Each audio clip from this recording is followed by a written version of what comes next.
Chapter 6. Morning is one of the best times for thinking. When one has just woken up, but hasn't yet gotten out of bed, it is a perfect time to look up at the ceiling, consider one's life, and wonder what the future will hold. The morning I am writing this chapter, I am wondering if the future will hold something that will enable me to saw through these handcuffs and crawl out of the double-locked window.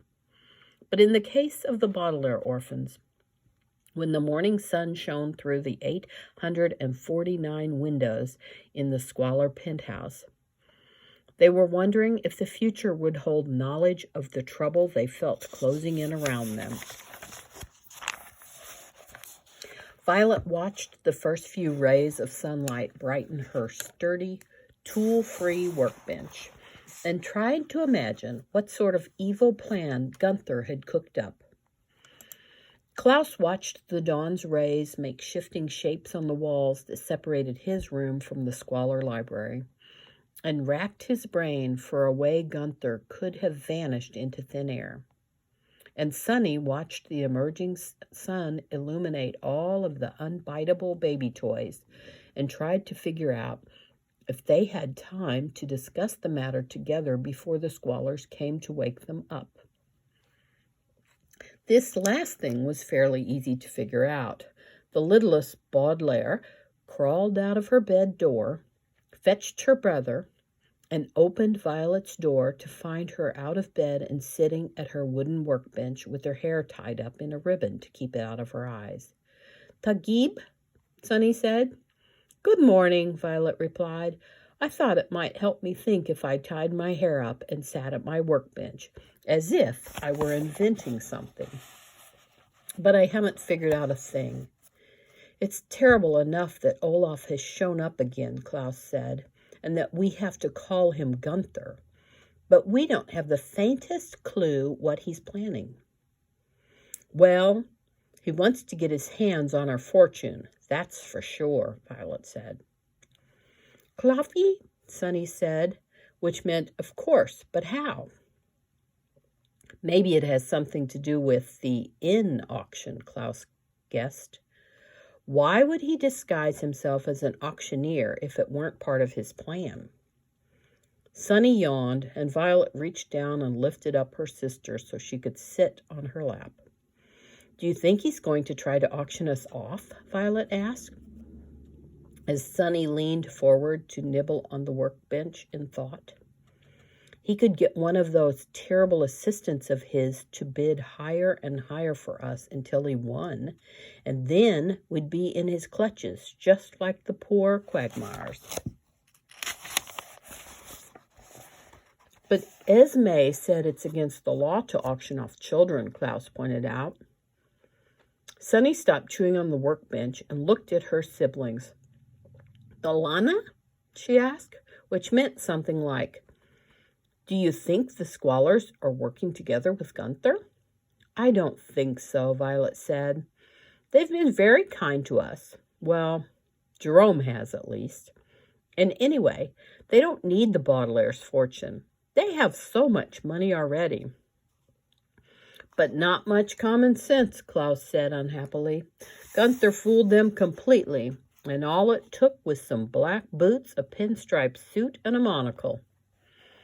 "Plus, he fooled them into thinking that he had left," Violet said, "but the doorman was certain that he hadn't." "Gunther's got me fooled too," Klaus said.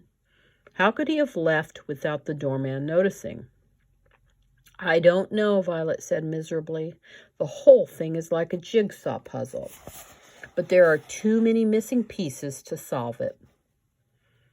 "Did I hear someone say jigsaw puzzles?" Jerome asked. "If you're looking for some jigsaw puzzles, I think there are a few in the cabinet in one of the sitting rooms. Or maybe in one of the living rooms. I can't remember which." The Baudelaires looked up and saw their guardian standing in the doorway of Violet's bedroom with a smile on his face and a silver tray in his hands. "Good morning, Jerome," Klaus said, "and thank you, but we're not looking for a jigsaw puzzle. Violet was just using an expression. We're trying to figure something out."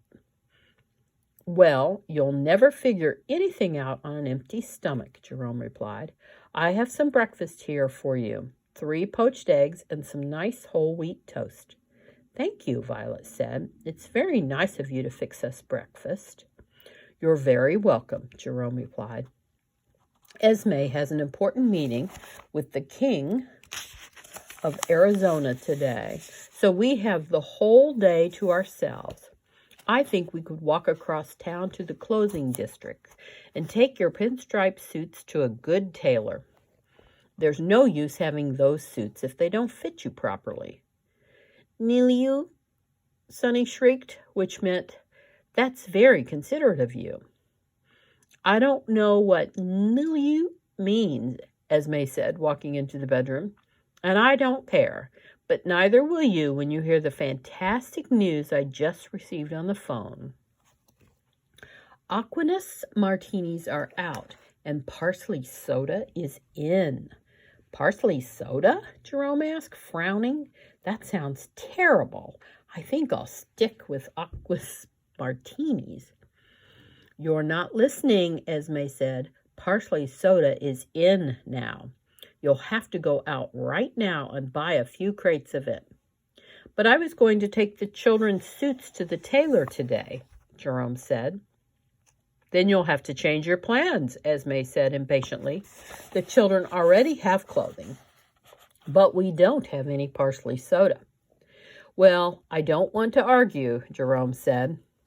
Then don't argue, Esme replied, and don't take the children with you either. The beverage district is no place for young people.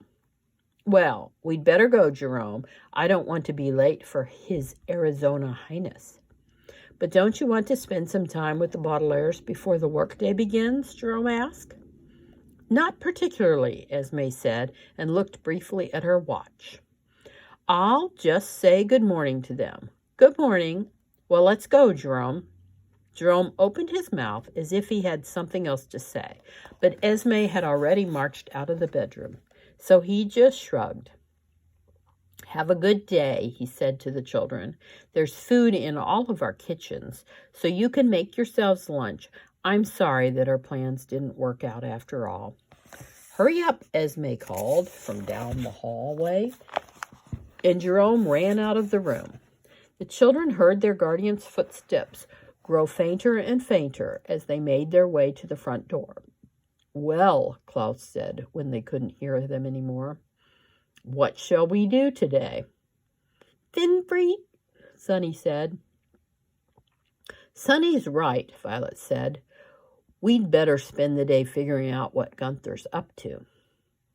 How can we know what he's up to, Klaus said, when we don't even know where he is? Well, we'd better find out, Violet said. He already had the unfair advantage